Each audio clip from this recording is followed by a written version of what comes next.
Hello again, friends. Once again, we're raising money for Equality Texas. Make sure to type exclamation D in chat for the donation link and choose between three options you'd like to see written on the whiteboard in Half-Life Alyx: trans rights, turbo lesbian power, or ooh, what's this? If we make it to $100 raised before Deltarune, we'll also rendezvous with Sans.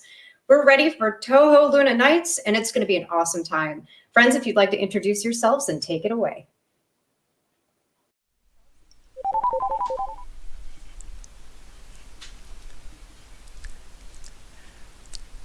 Okay, hello. I am Marisa, this is Touhou Nights. This is a Metroidvania game where you're going to be seeing a lot of platforming, which may look simple at first, but it's going to revolve around some very unique mechanics and abilities throughout the run. And we're also doing 100%, which means we have to explore the entire map, more or less, and collect every hidden item, like do every boss, do everything pretty much. I'm also joined by Nate, if you'd like to say hi. Hello, I'm Nate. I also run this game, just not quite as quickly. Yep, we're both Touhou gamers.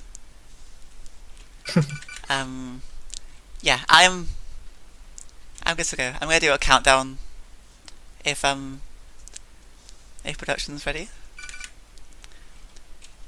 So 3, 2, 1, go.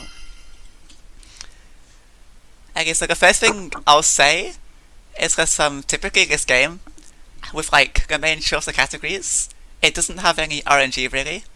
It's very like optimized. But this category has a ton of RNG, and you'll be seeing why shortly. So it's a bit of an exception. Yeah, we start with like very basic movement. You know, more than just like walking and jumping really. We are going to use a thing called knife hovering, where if we keep throwing knives down in a certain rhythm, we can kind of like float in the air basically, which is very useful throughout the run. Yeah, I think there's also something called perfect hovers, which is a 3-frame window at the peak of your jump. And if you get that, you gain a little bit of height, as well as hovering with the knives. That'll be used for some skips later on. Yeah, we're getting the stopwatch, which gives us the main mechanic in the game. I will explain it shortly because we have a first example of the RNG really. Because, yeah, we have to do a thing called dunks. And it was the first try. So if you like walk past a vending machine, it will like drop a can basically, and you can like stand next to a bin and have the can like drop inside a bin basically. But it can just like miss completely and it's out of your control, so it's random. And these are required for 100%, so we have to do them, unfortunately. We do also have a category just for dunks, which there are only a few runners crazy enough to run that. It's basically all random. Unfortunately, we have to deal with it in this category as well, though. Yeah, so you have seen the time stop used for the first time, which freezes everything aside from the main characters in here who are playing us. We can't use this everywhere all the time though, because as you can see from the number at the top, it's basically limited. So it's kind of like routed in, and it's used like there in many places. But the game really revolves around it. Another big part of various room strats is grazing. Whenever you narrowly miss an enemy, you'll see this kind of blue resource hone in on Sakia. That'll replenish HP, MP, and time, and that is a big part of boss strats, as well as some normal room strats. Yeah, there's an example just there of me collecting a hidden item which you can't get to normally if you don't do like perfect knife hovers. But by doing knife hovers, I can just get it earlier. And coming up to the first ability, which gives us a slide. It's very self-explanatory. It's faster than walking, or jumping forward. So we're going to use this pretty much everywhere we can, at least for most of the game. Yeah, it's only marginally faster than walking forward, so the idea is we want to spend as little time as possible not sliding. So we want each slide to chain together quite perfectly. It's a pretty strict rhythm, and usually a big source of time loss in a lot of runs. Yeah, because it's also rescale, which slows down everything, but doesn't quite freeze everything. And it's used in specific places where a time slot wouldn't be used as well, which is interesting. It's also, it's not quite as common, but it's still used in many places.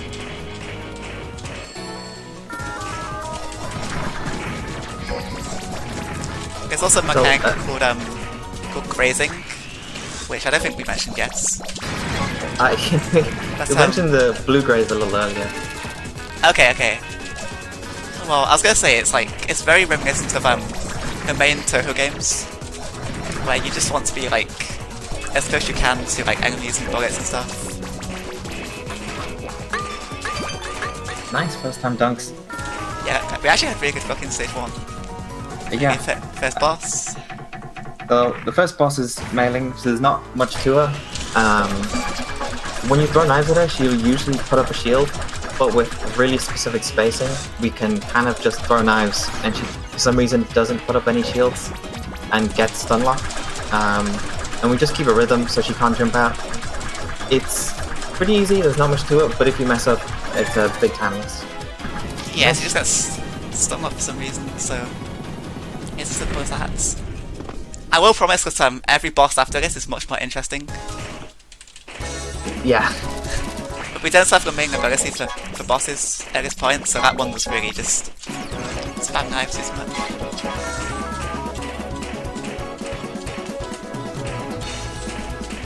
So in stage 2, we'll be collecting some of the most important abilities, especially the chainsaw weapon.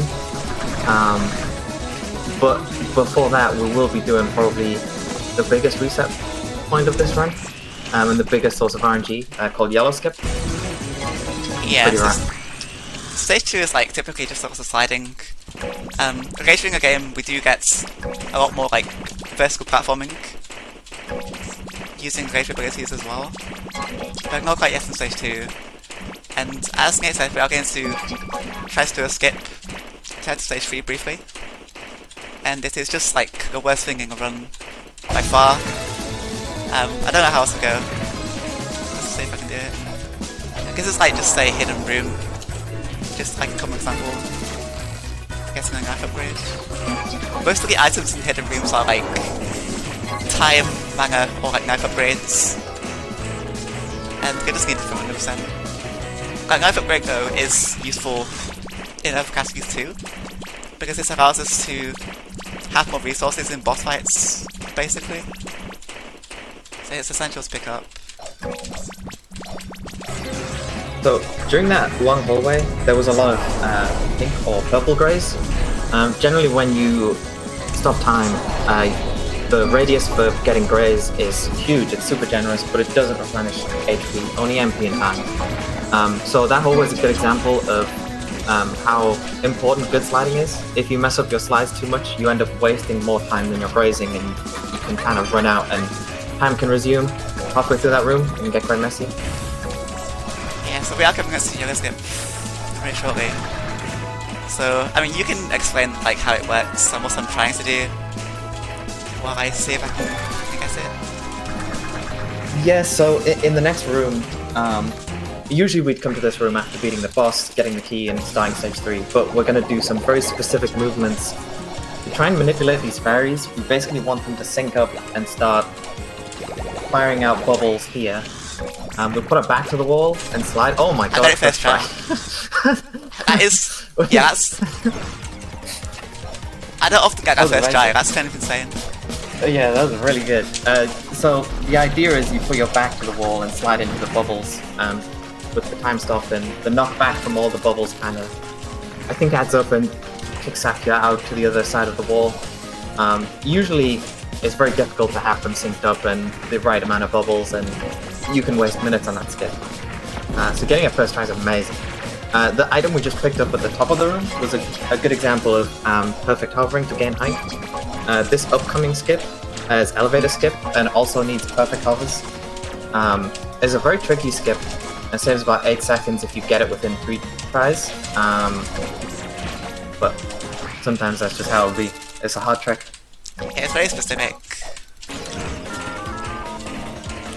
It can be so we consistent, just but got- sorry, it can be consistent, but it's really down to how good your knife hovers are in the moments. Yeah, it's hard. It's not as important in this category because it's so long. It's definitely more important in the short categories. We just got an ability called Grip Knife. What that lets us do is clip out of bounds like this, and that works because the ability gives your knives collision in time stop, so you can use them as platforms and all kinds of other things. So we use that collision to push us into walls and floors and other things to clip out of bounds and do skips. So grip knife is it's the coolest ability in the game, I'd say, and the intentional use is to create platforms, which I'm going to show off in just a moment while our time is stopped. And this is used in many places. It's good casually, it's great for speedruns. And there is also an unintended use, which I was doing a bit ago as well, to get out of balance. It's just a very versatile ability. And we are going to be going out of balance quite a bit, but it's not going to be anything too crazy. So yeah. So we are heading up to the second boss, and we are about to collect the most important ability, because it's what we use against every boss from this point on. It's the chainsaw. And yeah, you get to see it in action in just a moment, so I'll let you explain what's happening, really. Chainsaws, at least casually, don't seem all that amazing because of their specific throwing arc. But a big part of boss strats is doing certain movements to manipulate them to face certain ways, to move certain ways, so we can constantly throw chainsaws. Generally, we want Marisa to stay in this corner while facing the wall. Usually she would back off and it would waste time, but we'll keep her close so we can throw lots of chainsaws. The idea is we want to keep grazing and throwing chainsaws so our resources are never full for very long. And we have to route around a strict pattern of 2 chainsaws per time stop, and then fill any gaps in between with MP chainsaws, because you can use your time stop as a sort of secondary source of MP. So you can throw chainsaws while pausing time, and it won't take away from your MP bar. So we kind of alternate between the different types of chainsaws, and that's usually how boss reading goes. Marisa's quite a... Oh, sorry, go on. With Marisa, if I didn't kill her before that point, she would have flied across the screen basically, and gone to the next phase, which would have lost quite a bit. So it's important to kill her at that point. And yeah, she does also share the same name as I do. I think that's cool. Yeah, it's super duper important to kill Marisa at that point. A lot of bosses have quite slow desperation attacks past certain HP levels. Some of which will waste more time than others, some won't be very bad at all, but Marisa specifically wastes a ton of time, so it's super important to kill her early. So also doing here is, you can, get rooms early, basically, while being out of balance. So I went up there to get the stage 4 warp room, before I've actually been to stage 4, which means I can warp to stage 4, basically. And this is I just entered the stage 5 loading zone. This is a skip using 80%, which lets you skip from stage 2 to stage 5, basically. And it's passed with a routing 100%. So we're in stage 5 early on. Yeah, usually this is the last stage in at least a normal run. There is also a 6th EX stage that you unlock after the final boss. So it's quite a tricky sage. Yeah, Yeah, this is like, this corridor is an example of a room that is a nightmare casually, but with the right strats, for speedruns, it's not a problem. I did some damage boosts to get by those enemies.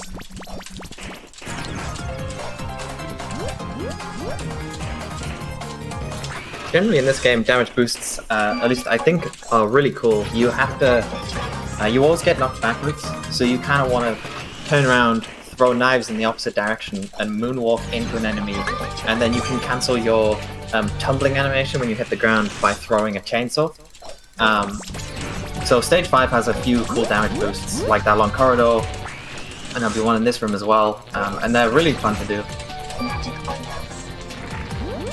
Yeah, I actually jumped to the left a bit because that room counts as like 3 different rooms, and I had to like go to a certain area to unlock everything basically, 100%.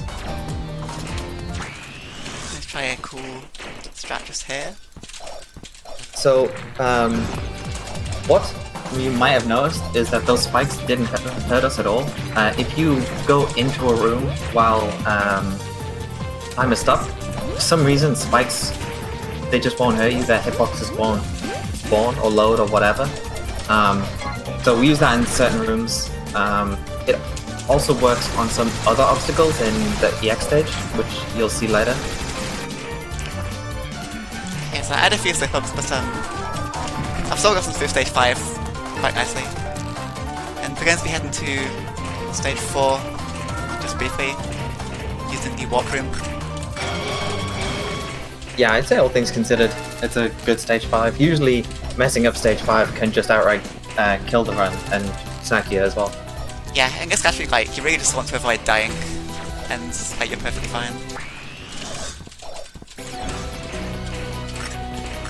And I will explain some warp zones, and I need to teleport elsewhere on the map, but you have to actually, like, unlock a warp zone room before you can use it. Yeah, this was the room we sort of collected while out of bounds, and that allowed us to warp there normally. So some grip knife climbing has a bounce, no big deal. And I'm going to be collecting an ability called Screw Knife just shortly. Normally in this room I would climb up right here with grip knife, but because it's 100% we have to go all the way over here to fill out the map and also to collect a hidden item.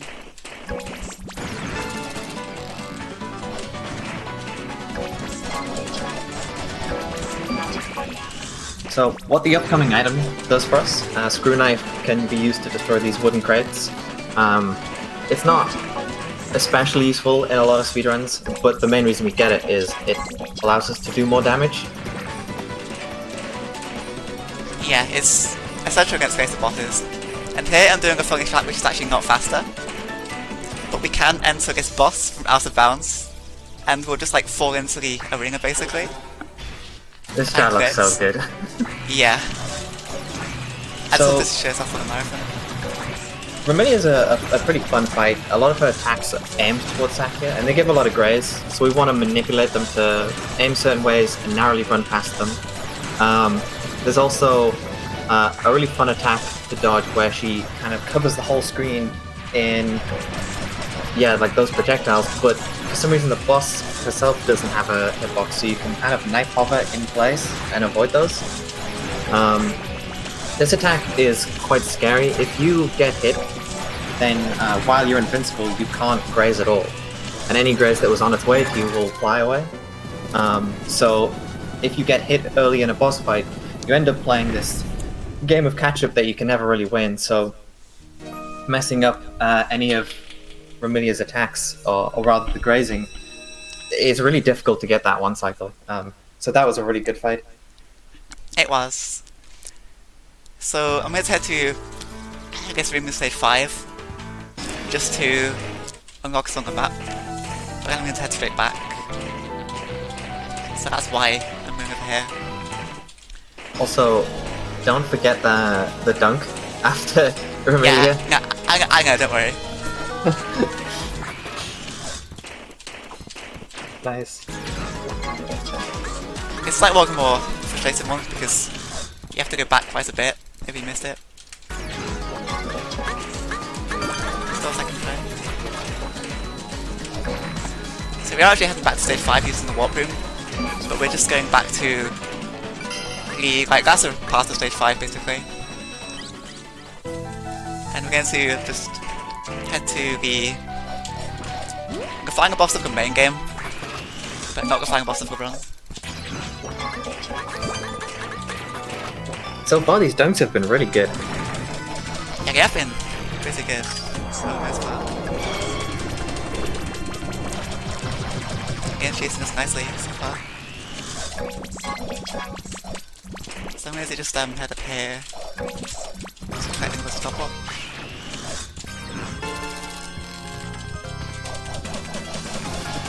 Now we're heading straight to Nitori, which, spoiler alert, turns out to be fun. Okay, this boss has 2 phases.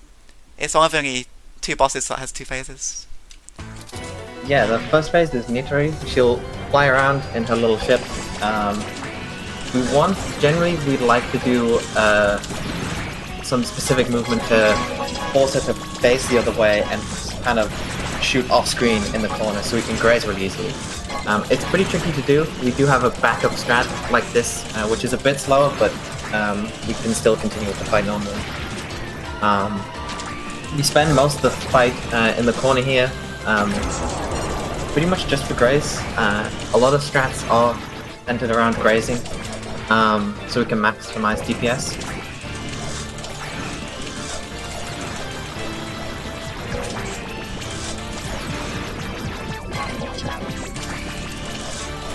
It was a good fight, and we have lots of resources for the next phase, which Yeah, you really need a lot of resources for the next fight.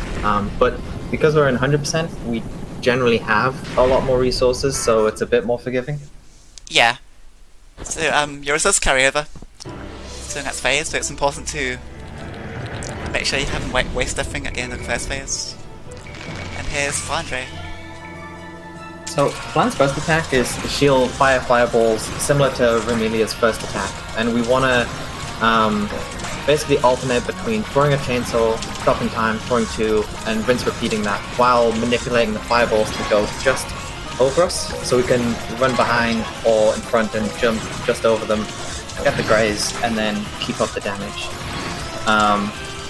The next phase, she'll spawn a bunch of machines that'll shoot us. We want to destroy 2, so it gives us a bit more room to graze all these bullets. And if we get enough graze and we don't get hit, then we can do tons of damage in this during this attack. But yeah, that was a really good machine phase. This next attack is kind of random. She'll split into 4 copies and you have to find the right one, but you can see her little weapon and that's the real plan. So we'll graze some of the fireballs, just enough so we can get 3 time stop chainsaws. And she'll do this twice. At this point she's past half health, so she will start her desperation attack, so we want to quickly kill her during this attack, but before she starts the slow desperation attack. So that was a good fight. The good one. Yeah, if you don't kill her by that point, then she starts this like super long attack where she like fires, or she like moves across the screen while firing a massive laser below her, and you can't graze with anything, so it wastes a lot of time. And yeah, this is where the game, or the main game, would end normally in a normal like playthrough or run. And we can't skip the credits the first time, so we have 2.5 minutes of downtime, which means we have some time for donations. Awesome. Well, we did receive a $5 donation from Holy Mujo. There is no comment associated, but this did go toward the Rendezvous with Sans target. So we have a remaining $95 to go ahead and meet Sans when the Deltarune run comes out. Go ahead and get those donations in, friends.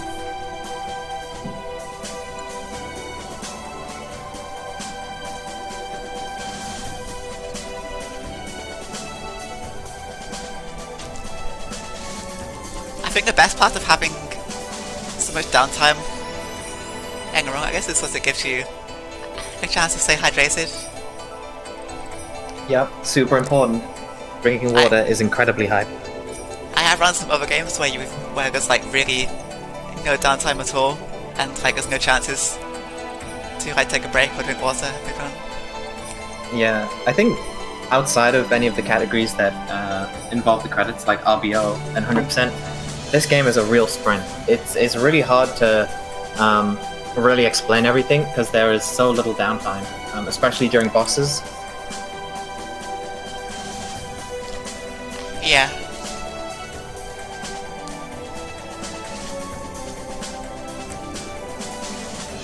So I don't think there's anything this whole folk will be missed really. There's not too much longer for the credits though. Yeah. We're going to be heading to the EX stage very shortly, which, as Gabe mentioned before, it's an extra harder stage that comes after the main game, or after you complete the main game. Yeah, the EX stage is real tough. It has 2 bosses, one of which has 2 phases, just like Nitori and Flan. It's a pretty rough stage. There is actually a way to get to the EX stage early, before defeating Nitori and Flan, but it is not a part of the 100% routes, at least at the moment. So, this is the worst dunking in the entire game, because it is all the way down here. While each trip looks like it takes long. Oh my god, Okay, first try. That is Each really trip, good. back and forth there to get that dunk takes a while, but also each time stop takes roughly a second. So throughout the game, we want to get as much as we can out of each time stop. Otherwise, we're wasting a second each time. So time can really add up if you mess up that dunk. Yeah, you have to like climb all the way back up. Just try it again. So that is really fortunate to get it first try. First try that dunk and first try yellow skip. What a day. This is a good run. So here's like a clip, just to go out of balance very briefly. Just to move back here more quickly. So heading back to stage 1 actually. Firstly to like get some stuff that we missed before. And secondly because the gate to enter EX stage is actually in stage 1. And it opens after you beat the final boss. So we're heading there quite soon. Yeah, just expecting more hidden items and abilities.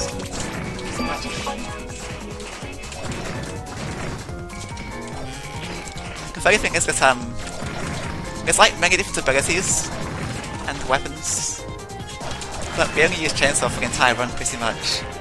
The only exception is one hidden room in stage 4, where we will use an item called the Lost Holy Sword.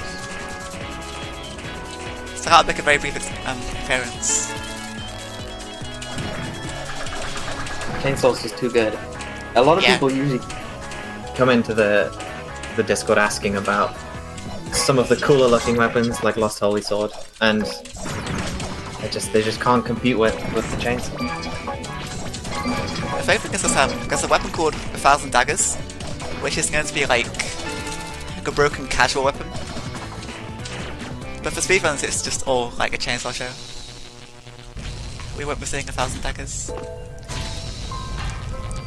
So here we enter the EX stage. Yeah, one thing about this stage is that the enemies are like extremely tanky, to the point where we just like don't want to bother trying to kill them at all.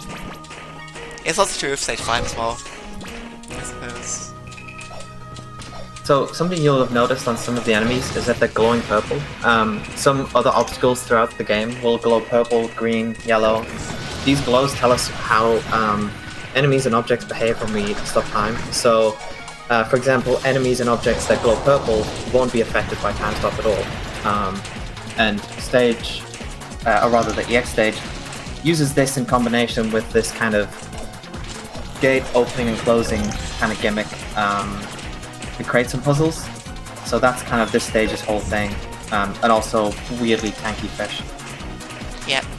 Sometimes the fish gets in the way, but it didn't this time.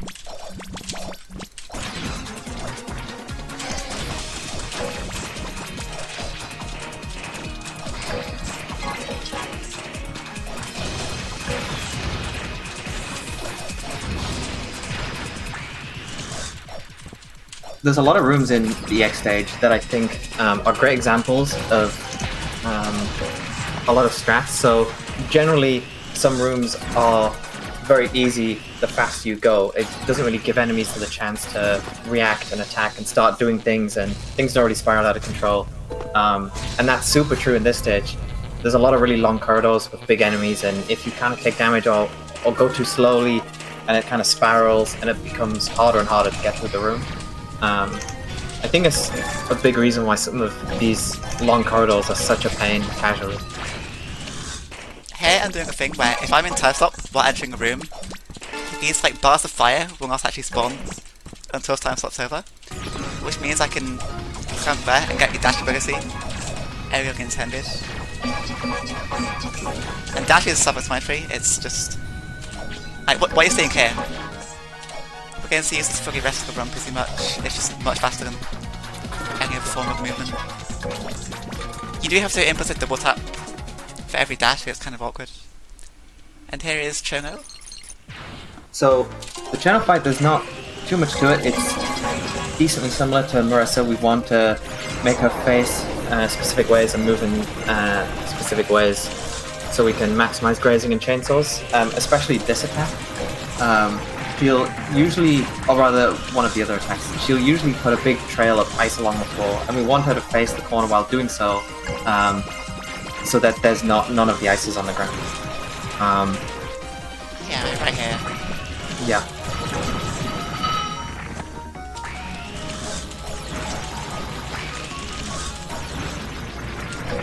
There's also some safe spots when she starts making icicles fall down. It looks a lot scarier than it really is, but it's not too bad. Yeah, that was a super good fight. So you can kind of just like stand in a certain spot, build the icicle rain, and not have to like really care. You can just like keep rain source. You do also like keep getting graze, which is really generous.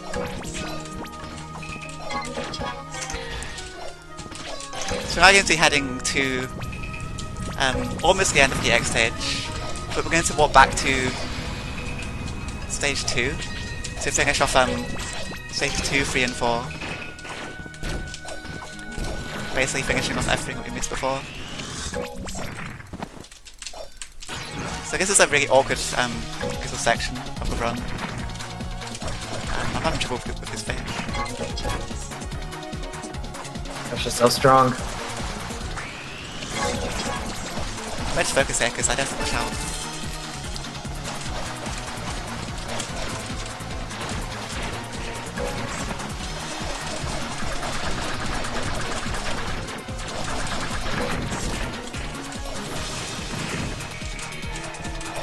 Okay, I was actually very close to dying. I mean, I could still die. Sometimes just focus a bit.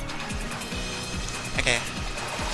There is a health point, or a vending machine coming up. So I'm just going to focus a little bit there.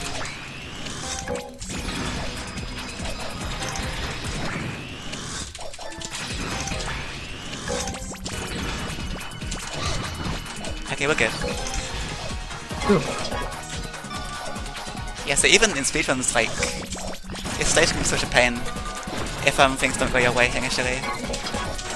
Just because of the enemies being so like tanky and in the way. Yeah, the 7... Oh, sorry, go on. I'm going to show off how if you keep enough offering with the dash momentum, you can just like keep flying forward.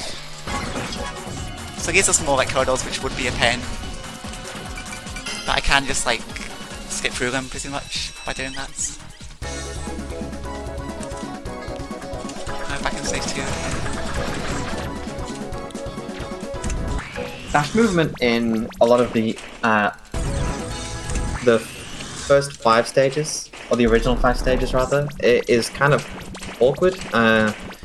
the dash was added as part of the X stage update, so a lot of the older stages aren't quite designed around it. So it's surprisingly tricky to dash throughout these stages. Yeah, exactly. Because in like the like main categories where you don't like do EX stage at all, dash is not involved at all. It's damage boost because there's always getting in the way.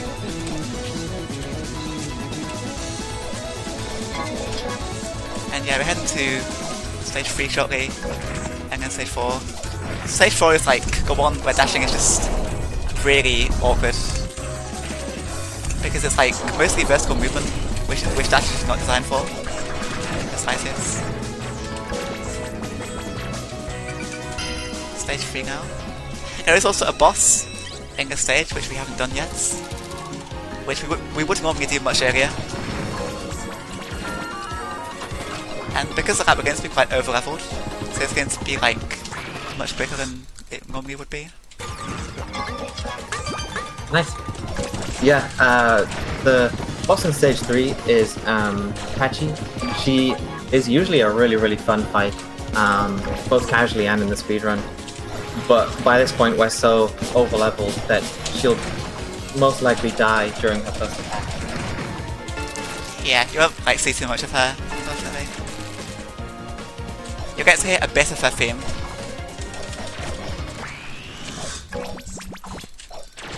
Gotta say, being a Touhou game, the music is on point, always.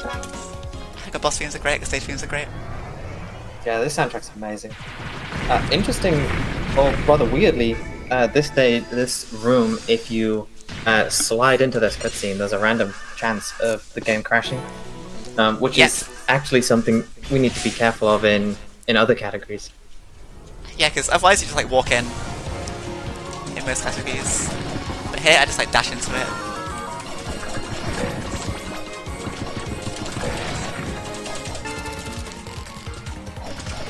They just got the 1,000 daggers, which I mentioned earlier. Won't be seeing it though. And we head to Patchy very shortly.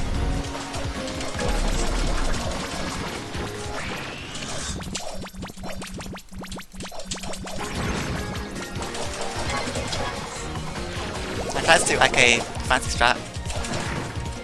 Okay, plus here.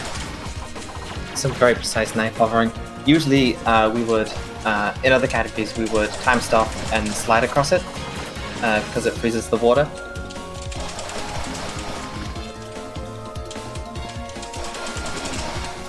Nice. Yeah, typically that doesn't give me a problem. But it can be finicky. Some trouble with this. There we go. Nice.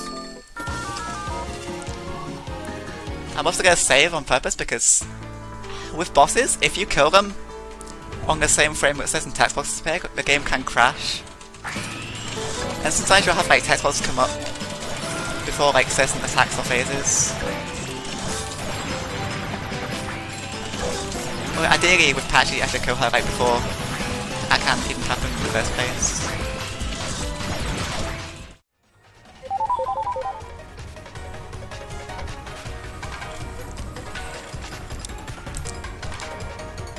Okay, we're back, I guess.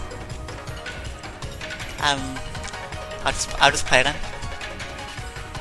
And guys, are you good? Yeah, go for it. Yeah. Okay, so this is the air phase. At the start, there's like a ton of stuff below her basically. So this is like hard. This is like awkward. Yeah, I can take over. The air phase is very generous with grazing. There's the attack at the start where there are all kinds of seals and things flying around that'll give tons of graze during time stop. A lot of her attacks are quite simple to dodge and also just give tons of graze. So it's not really as complex as Flan is once you know the dodges. Yeah. This one though, I think is counterintuitive. Usually casually you'll try and dodge all of these kills as much as possible. But jumping straight into them, make sure you don't get hit by the Yeah, for electricity. some reason that just works. So we just do it. Yeah, this fight, if you don't know what you're doing, it's like a nightmare. But if you know her patterns, more or less, then it flows pretty nicely. You do get to turn on praise in certain places, like right here. It's very helpful because we have like so many resources for this attack. So basically we're just going to dodge these laser thingies.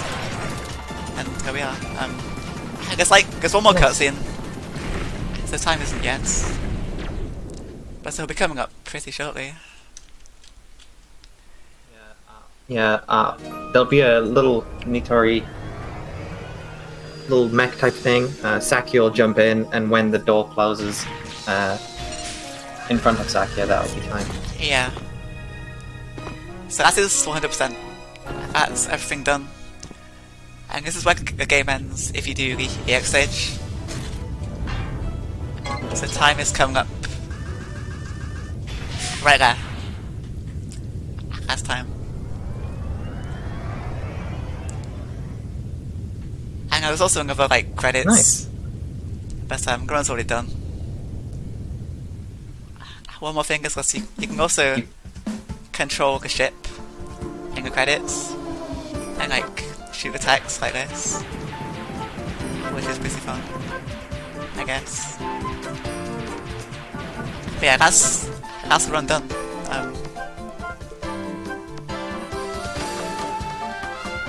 Kind of an awkward ending, but we made it through. Yeah, it was a solid run. Some good dunks, great bosses. Yeah, this run went super well for a marathon. Like, I got the Infamous Seriously first try, which is pretty good. The general RNG was quite good as well. And the bosses went pretty well. So this was really good. And I hope everyone enjoyed watching. Last thing I'll say again is thank you for having me. It was fun to be a part of. And I'm happy I can help support the cause. I hope the rest of the marathon goes good. Hopefully there's no more technical mess ups like this. Hopefully the rest will be smooth. But yeah. Awesome. Thank you so much for the run. That was super entertaining. And thank you everyone for your patience while we work to get that fixed. Remember to follow the runner and our commentator. And thank you for watching Speed Stuff for Trans Lives 2. We're here raising money for Equality Texas because trans rights are human rights. I'm Nezu, and we're taking a quick break to set up for our next run, Half-Life Alyx, run by Starry Ari. We're going to go ahead and get the amazing Zokubun in here to take over hosting. Go ahead and type !C in chat for the donation link to learn more about the charity. Choose between 3 options that you'd like to see written on the whiteboard in Half-Life Alyx: trans rights, turbo lesbian power, or ooh woo, what's this? If we make it to $95 raised before Deltarune, we'll also be rendezvousing with Sans. Turbo lesbian power is currently in the lead, so if you prefer any of the other options for the whiteboard, make sure to donate. And don't forget to check out www.equalitytexas.org for more information and grab yourself a snack. It's been a pleasure hosting for you today, and I'll see you in chat. We'll be right back.